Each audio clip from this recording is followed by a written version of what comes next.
You want to start it or I start? Yeah, I'll start. 5, 4, 3, 2. Welcome to the Friday edition of FSU Weather. I'm student meteorologist Tyler Harten. I'm meteorologist Ulises Garcia. It's been a cloudy day here in the capital city. Yes, and cloudiness has kept the temperatures tense well. We've only been able to make it into the lower 70s today, which is about 10 degrees below average. Yeah, so it's a bit below average, but, it is a nice refreshment, especially after what we're going to see in the next month or two. I know. We really go up the temperature roller coaster going into next month. We're approaching 85 to 90 degrees by the time we start May into June. Yes, the weather will be changing, but right now, this week, overall, the second half of the work week has been more rain and cloud cover, but conditions are going to gradually improve as we go into the weekend. Agreed, and I'm really excited because the clouds are going to start to slowly break up as we go into the weekend, and Sunday will actually live up to its name. It'll probably be pretty sunny around here. Yes, so if you're going to do any outdoor activities, Saturday's still fine, but if you really are looking more towards the beach and really enjoy that sunshine, Sunday will be your day. And really overall, just good weather overall as we go towards the second half of April. I agree. No more 70s for highs, at least low 70s it looks like right now, but at least, we're not going to be seeing a deluge like we saw on Wednesday. Yes, we got about 1.5 to 2 inches of rain on Wednesday. We did have that flood watch, but with all the rain building up these last couple of weeks, just remember to give yourself some extra time driving. And I'm going to take a closer look on the overview for today's show. You'll see right now on the radar, it's really quiet at this hour. We do have some isolated sprinkles just to the north of our viewing area. That's heading more towards the Tifton and heading towards Macon. But for the rest of the Big Bend, very quiet this afternoon. A couple of sprinkles here and there, trying over to Taylor County, over to Perry. For the rest of the southeast, most of the activity today when it comes to severe weather has been concentrated in south central Florida. There was a severe thunderstorm warning in Palm Beach County that just expired at 6 o'clock. So there's been some even hail up to 1.5 inches, which is ping pong ball size hail. So it's about that big.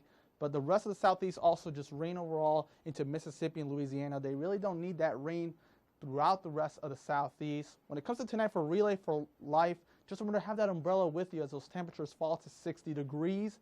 And when you look at the weather headlines for the next couple of days, the showers will linger as we go into Friday night into Saturday.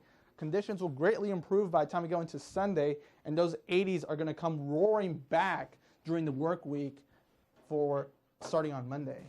I can't wait. It's spring, so we really shouldn't be seeing some cool temperatures this time of the year. Yes. when it comes to those cooler temperatures, there is going to be places out west that are going to be getting still snow, especially into the Rockies. Agreed. It's pretty late in the year, but the 24-hour snowfall record in the United States happened this weekend 90 years ago. 75.8 inches of snow in 24 hours in Colorado. That's buried in snow. That's very impressive. Over 6 feet of snow.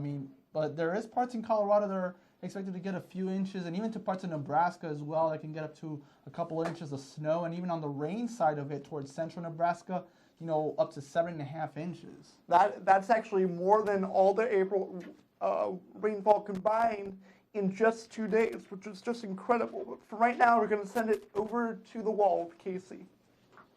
Thanks so much, guys. Let's take a look and see what happened earlier today. Weather stem camera at FSU telling a story nicely. A lot of cloud cover around. A pretty dreary day across the viewing circle. Now, local radar, showers, not too big of a story now. Did have a few more sprinkles around earlier. Taylor County especially, they got a little more of the concentrated shower activity. Still nothing too significant, though. Just have that umbrella in hand. So for Relay for Life tonight, that's something you'll definitely want to do.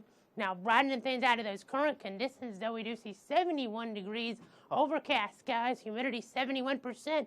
It is very sticky feeling out there. Those winds out of the east-northeast at 7 miles an hour, those will pick up as we move in towards your Saturday. Temperatures across the viewing circle, a little warmer near the coast, actually. 74, St. Mark, 72 in Carabel, 71 down in Apalachicola as well. They're over in Franklin County. Majority communities, well, they're a little bit cooler. We do see 63 Thomasville, 64 in Bainbridge, mid-60s the story there in South Georgia. For those relative humidity values, well, you see the humidity pretty high, especially in toward Thomas County, 88%. It is very soupy feeling if you're walking around. It does not feel nice out there for sure. Satellite and radar across the southeast. Jake will be breaking this down here more in just a moment. And down here in the southern part of the state, we are tracking some severe weather. Even a severe thunderstorm warning for parts of Palm Beach County. In effect, last time I checked, that was set to expire at 6 o'clock. But I'll get more information on that here over the next little bit. Jake will actually have that update for you. For the Futurecast radar, we're going to be tracking these showers downstate. Not going to affect us till around here. Should be pretty nice. Just again, just a few sprinkles possible. Poncho umbrella, relay for life, any other outdoor activities is what you'll want to have. And getting into where that Saturday, more sprinkles downstate, maybe even some heavier concentrated activity near Melbourne, for instance, or down here off the coast of Broward, Miami-Dade County.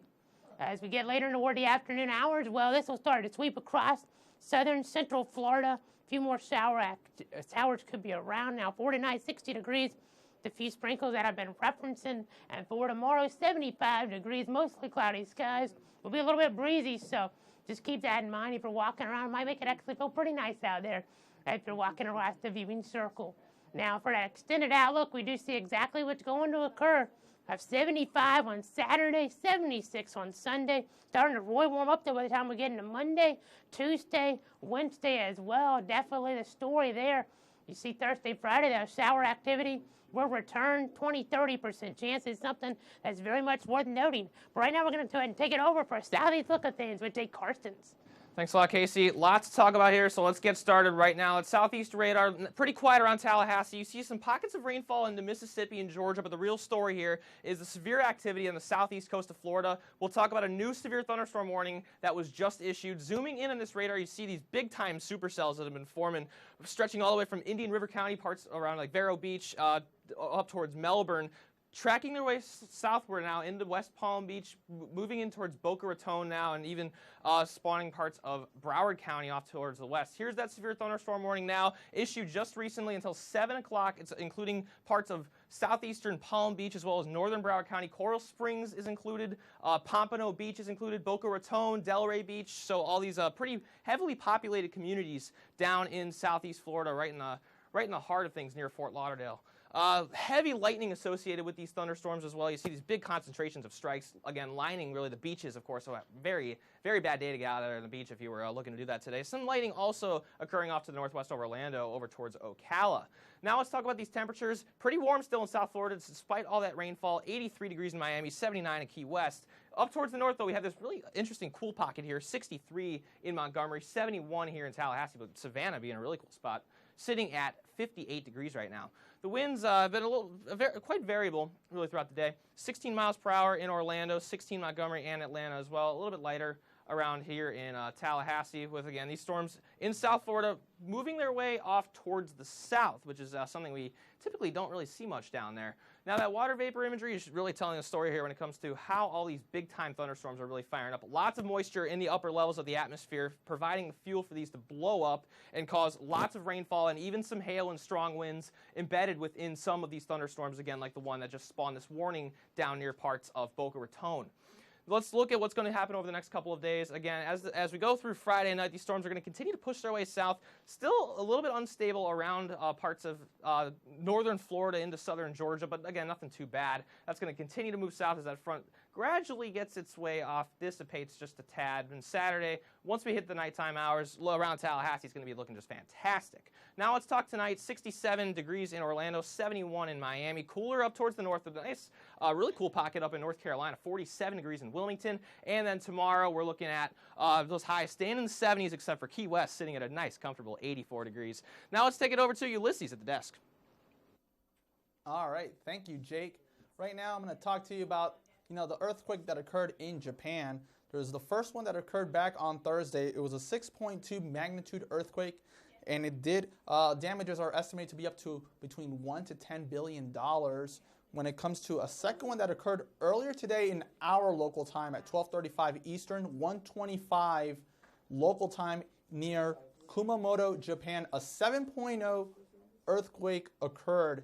And within all these earthquakes, there's also been aftershocks, about 45 of them of magnitudes of 3.0. So really it's been devastations all around, especially in the southern part of Japan.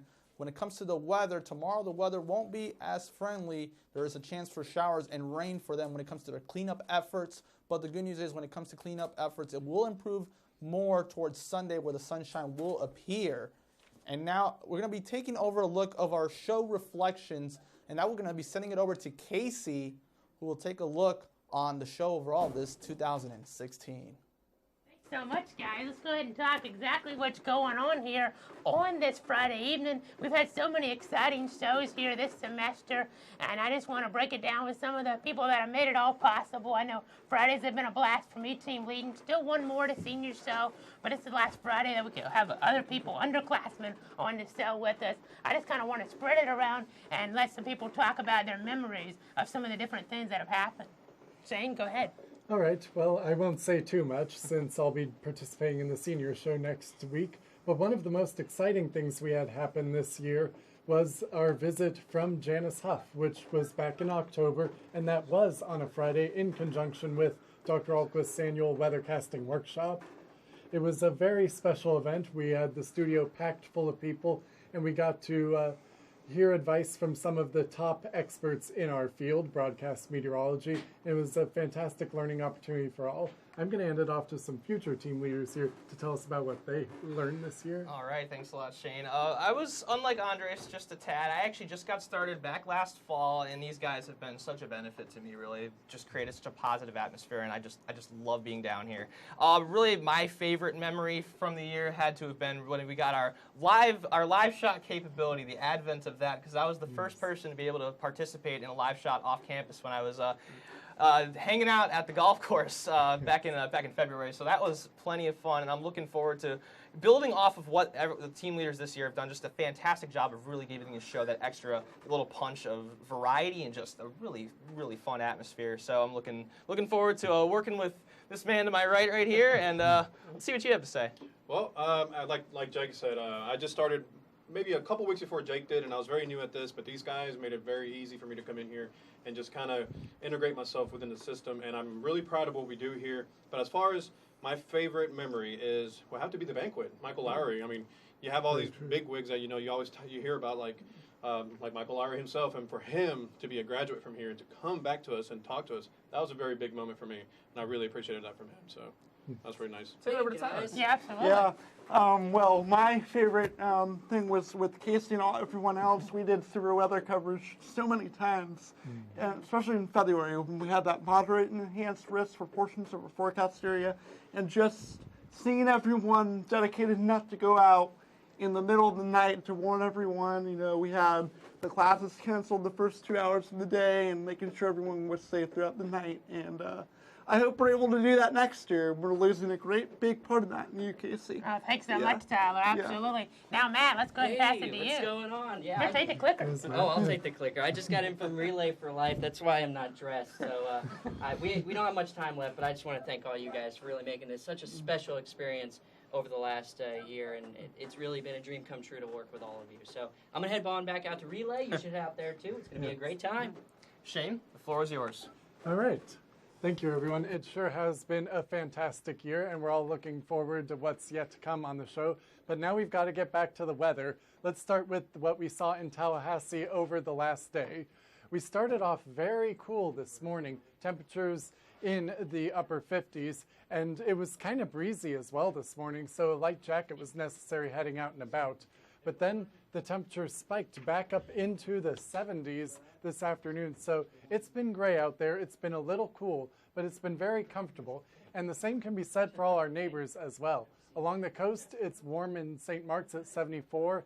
But check out that spread of temperatures just up to the north in Bainbridge. Temperatures already down into the mid-60s. So we can really see how it's warm at the coast there, getting a lot of that Gulf moisture pushed up into their area. But as for rainfall, we haven't got anything to talk about today. This doesn't show the cloud cover, which has been pronounced and has hung around all day long, but it does indicate rainfall, and there has been very little to speak of, just a few passing showers up to our north and east there in South Georgia. So if we look at the big picture, we can find out exactly what that's all about. The stationary front that's been drenching Florida has moved off largely to our south, and we've got a little residual moisture up there in central Georgia. But here in the Big Bend, we're largely in the clear today, and that is a relief after we got about 2 inches of rainfall in the later part of this week. I was relieved to not have to break out the umbrella today, that's for sure. But let's talk about the forecast. We've got this cloud cover sticking around through the overnight hours, so we won't be able to see any stars if we're out there for Relay for Life. But the clouds should be getting on out of our hair over the weekend. Through Saturday, we'll see decreased cloud cover, and Sunday is bound to be living up to its name with clear skies finally returning to the area. But before we get there, we've got to get through tonight. And we're looking to cool down to about 60 degrees. We've got a slight chance of rain to stick around, nothing major, just a bit of a drizzle maybe before midnight. And then things will finally be drying off and clearing up. We'll be seeing temperatures rise from 60 degrees with a few last sprinkles possible early tomorrow. Drying off as we climb to 68 degrees by lunchtime, breaking into the mid-70s, and the clouds finally clearing out. It might get even a little warmer than that if we see the sun return. But after we get through tomorrow, which could be a little cloudy, it's sunshine galore in the forecast. We're looking for temperatures to rebound up into the 80s by early next week. And now I'm going to take it back to the desk for a special tradition we like to call the passing of the clipboard from one team leader to the next. And what we've got lined up here are 3 Friday team leaders. For those of you who have been longtime viewers, you know, I team led last year, and then last April, I took my clipboard on which I critiqued everyone and passed it on to Casey, who's been our Friday team leader for all of this year. Absolutely. It's been an honor for sure. Great shows, great people here in the studio, everybody behind the scenes as well. I've just been honored to do this, and now I get the honor to pass the clipboard over here to Andre. Thank you, Casey, and thank you, Shane. It's going to be an honor to carry on the tradition of Friday shows. You set a very high standard. I hope I can meet that standard that you set. And I'm going to get my feet wet this summer as me and my fellow meteorologist, Jake, we're going to be doing summer shows this summer. So if any of you guys are out there and you want to do the show, come our way. We'll put you on there. But it's a way to get our feet wet. That way we can continue that great tradition that you guys have set. And I can say I'm really proud and glad that I got to work with you two throughout this past year and a little bit more. So thank you very much for that. I appreciate it. Yeah, absolutely. Been an honor to work with you as well. Can't wait to see what you guys have in store. Andres, of course, on Friday shows. Jake doing time cues and Wednesday shows. The rest of the team leaders as well. It'll be great to see what happens in 2016 and 2017. I know the show will go on, and it'll get even better and better. But right now we're going to take a look around Florida with Tyler. Thank you, guys. 3 great meteorologists in training right now at that desk, and I'm very happy to call them my classmates and coworkers. So right now, across our great state of Florida, we have cloud cover and numerous little areas of sea breeze, most prominent of which are on the east coast of Florida, especially near Palm Beach and Broward County. Taking a closer look, here we have a supercell over the central areas of Palm Beach County, from West Palm Beach down towards Delray Beach.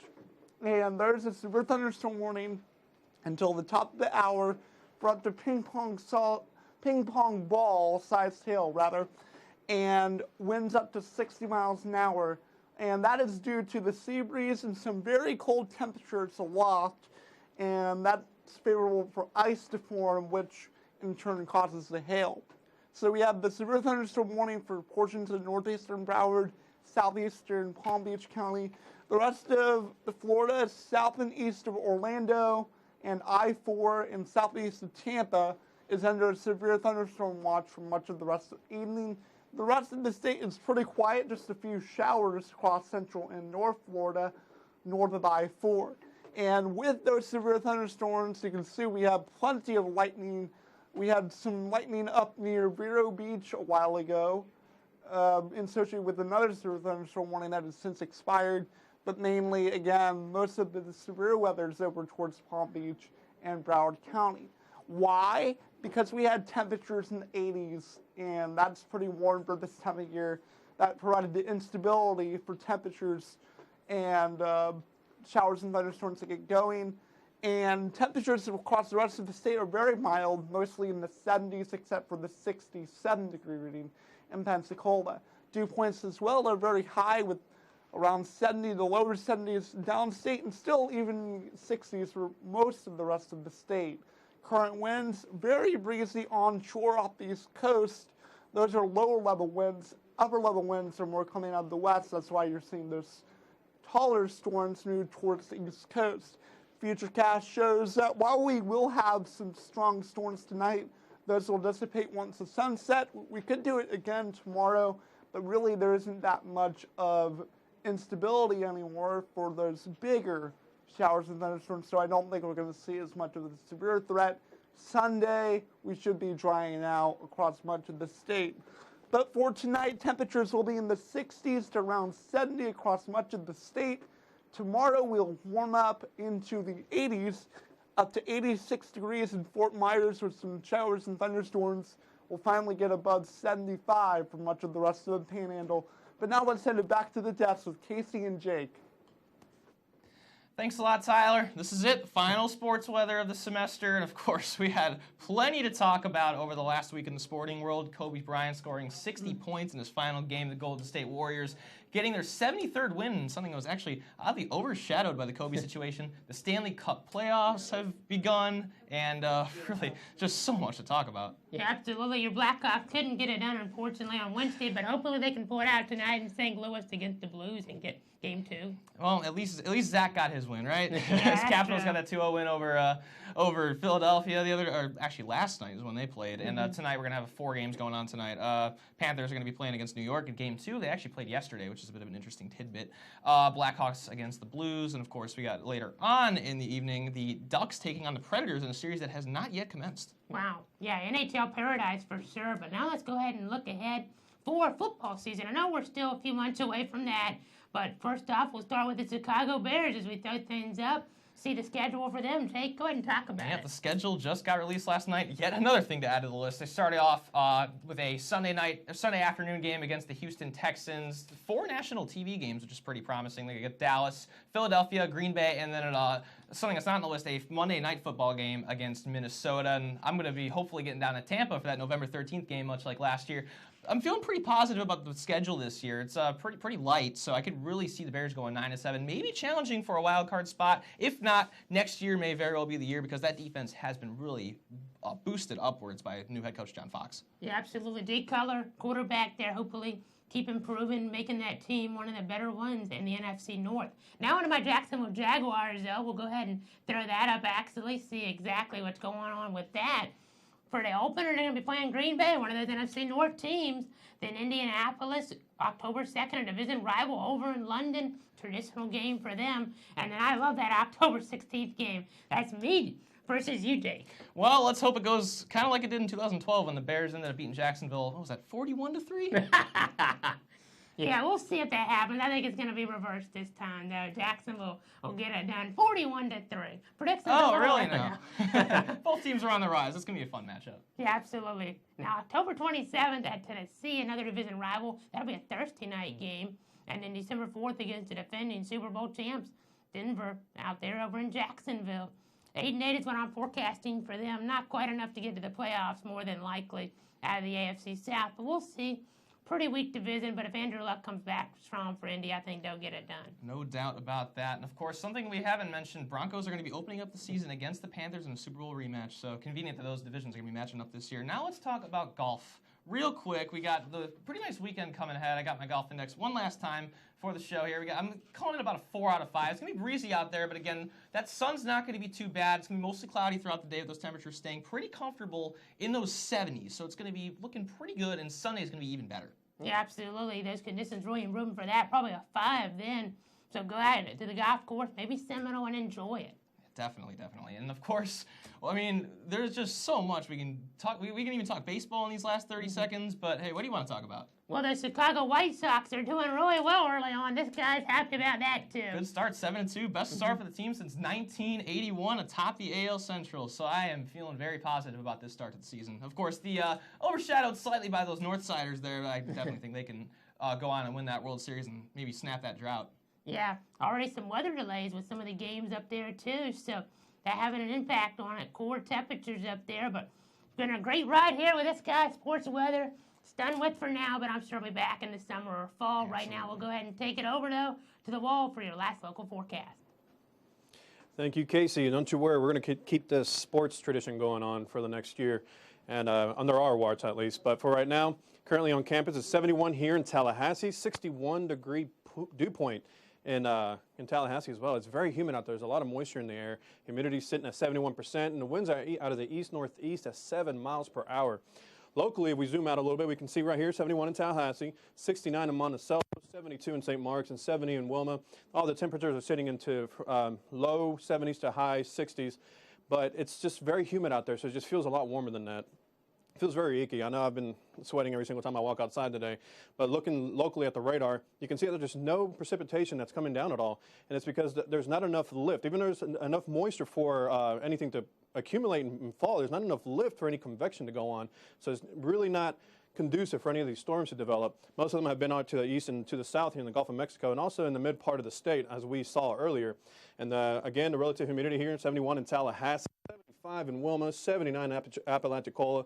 It is very humid out there, folks, so please just keep that into consideration. And as we can see, the current winds are coming out of the northeast.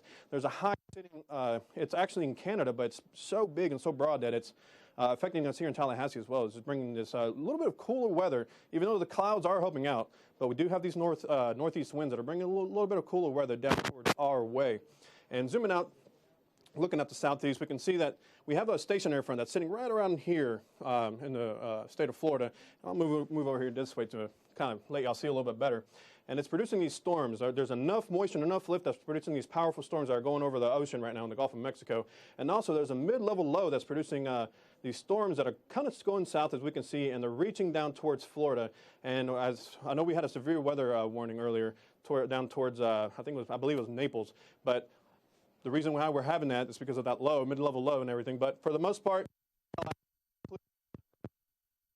there are some pockets of thunderstorms and showers here and there, but it's pretty much clear. But for tonight, if you're going to go out to Relay to Life, please go out there. It's going to be a big event, always is. But for tonight, please wear maybe like a little hoodie or sweater, anything that will help you out, because it is going to be a little bit chilly. And we don't really expect any a lot of precipitation, but there is going to be a little bit of drizzle for the most part. And tomorrow is going to be 75 here in Tallahassee, 73 in Monticello. And the week ahead, we can see that for the most part, after this moves out of the way, the rest of the week's going to be pretty clear. But for right now, I'm going to pass it off to Jake and Casey for our last desk. Thanks, Andres. We're going to be at Relay, and I'm definitely looking forward to it. But right now, since we got this last minute together, you give me a lot of shout-outs. I think it's time you deserve one, because really you have set just a fantastic example for this show and really this broadcasting department that we have here as a whole. And you've really, it's really been a big part of my development, not just, as a weathercaster, but really as a human. You've set such a great example for all of us, and everybody in the studio can really reflect that. Thanks, Jake. Great honor working with you for sure. Really loved it. And we still got a few more days, so let's not get emotional. And we got a 7-day up there. Let's talk about that real quick. Yeah, exactly. Sunny skies hanging around Sunday through really the rest of the week, with those 80s starting to come back. Maybe summer is finally on the way. Yeah, absolutely. Make sure you like us on Facebook. Also follow us on Twitter. And you can also watch us at any time on livestream.com/FSU Weather. Again, just a great honor here on these Friday shows. And all the team leaders next year do a great job. Great honor being with Jake on Sports Weather, closing things out. But for now, I'm Casey Cloud. And I'm student meteorologist Jay Carstens. Enjoy Relay and enjoy your weekend. Have a good night.